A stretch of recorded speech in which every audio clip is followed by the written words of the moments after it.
Similar question that I asked earlier. Everything's up today. Everything's up today. A lot of optimism. As we look longer term out, what sector do you see being the biggest beneficiary of this pause? Well, I think the tech software sector is going to be the biggest beneficiary of this pause. But look at these markets. These markets are as green as Dan's jacket. And that is just a welcome component to start off the week. But I think a lot of market participants and investors discounted the fact that we were going to get a China deal this quickly. We kind of saw the UK deal, and people thought that was just going to be a template, throw the market a bit of a bone to kind of keep them in place over the next couple of weeks. And now we may see more and more deals come faster, but the tech software, if you think about some of these names from Salesforce, Oracle, Palantir, ServiceNow, these are kind of underloved names because we're so focused on the Mag 7. But high tide lifts all boats.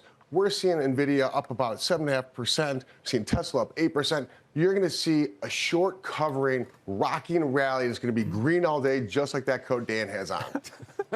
The aforementioned Dan Ives right here with me in studio.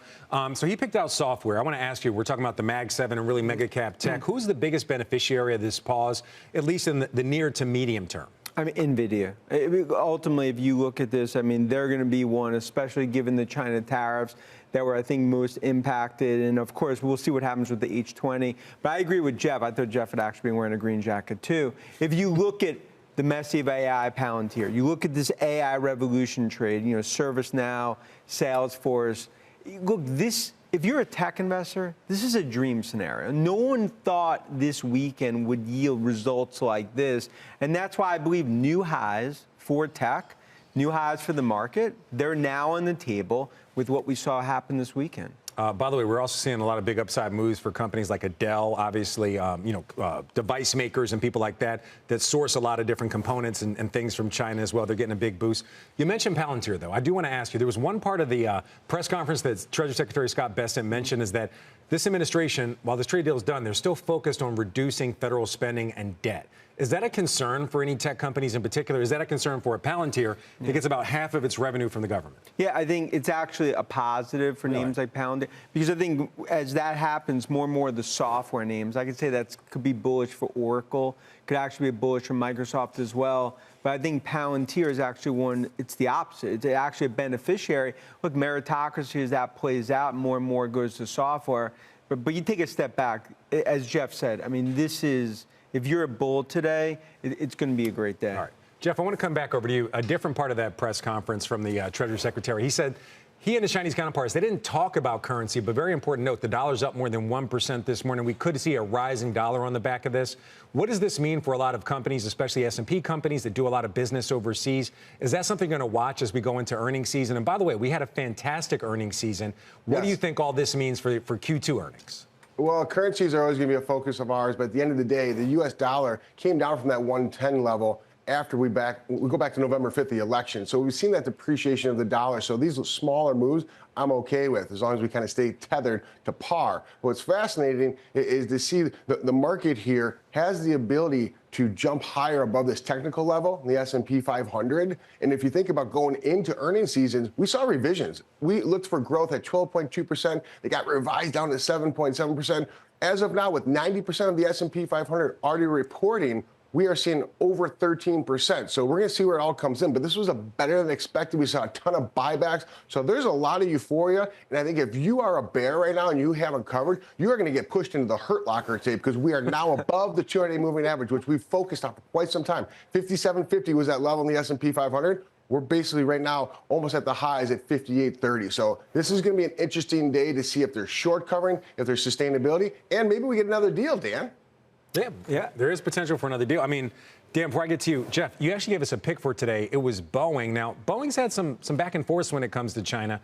It was your pick before this trade deal was announced. What do you think this trade deal means for Boeing?